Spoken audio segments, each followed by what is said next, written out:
சேலம் மாவட்டம் மேச்சேரியில் திமுக கவுன்சிலர் நடத்தி வரும் பாரில் காவல்துறையின் ஆதரவுடன் 24 மணி நேரமும் கள்ளச்சந்தையில் மது விற்பனை நடைபெற்று வருவது நியூஸ் தமிழ் செய்திக்குழுவினர் செய்த கள ஆய்வில் தெரியவந்துள்ளது.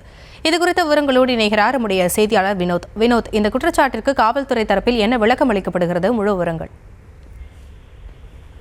சேலம் மாவட்டம் மேச்சேரி காவல் நிலையத்தின் பின்பகுதியில் அமைந்திருக்கக்கூடிய இந்த அரசு மதுபான கடையில் 24 மணி நேரமும் சட்டவிரோதமாக மது விற்பனை செய்யப்படுவதாக நமது நியூஸ் தமிழ் தொலைக்காட்சிக்கு தகவல் கிடைத்தது.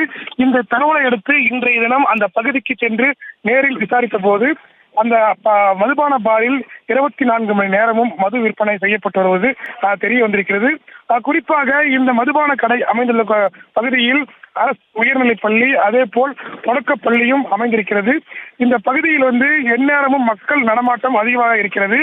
ஆனால் இதையெல்லாம் பொருட்படுத்தாமல் திமுக நிர்வாகிகள் ஆதரவோடு இந்த பகுதியில் இந்த மது விற்பனையானது நடைபெற்று வருவதாக அந்த பகுதி மக்கள் குற்றச்சாட்டு முன்வைத்திருக்கிறார்கள். குறிப்பாக காவல் நிலையத்திற்கும் இதற்கும் சுமார் 500 மீட்டர் இடைவெளியே இருக்கிறது.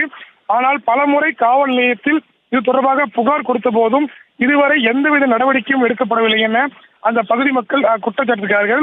இந்த நிலையில் நமது செய்திக்குழு அந்த பகுதியில் சென்று கள ஆய்வு மேற்கொண்ட போது அங்க இருக்கக்கூடிய மது விற்பனையாளர் இது அனைத்தும் காவல்துறைக்கு தெரியும் எனவும், அதே போல் உரிமையை சொல்லிதான் நாங்கள் இது போன்ற சட்டவிரோத செயல்களில் ஈடுபடுவதாக அவர் நமக்கு வாக்குமூலமாக கொடுத்திருக்கிறார்.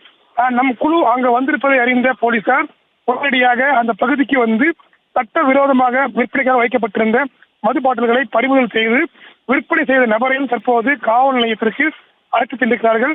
எனவே இனி வருங்காலங்களில் இது போன்ற சட்டவிரோத செயல்களை போலீசார் தீவிரமாக கண்காணித்து நடவடிக்கை எடுக்க வேண்டும் என கோரிக்கை எழுந்திருக்கிறது.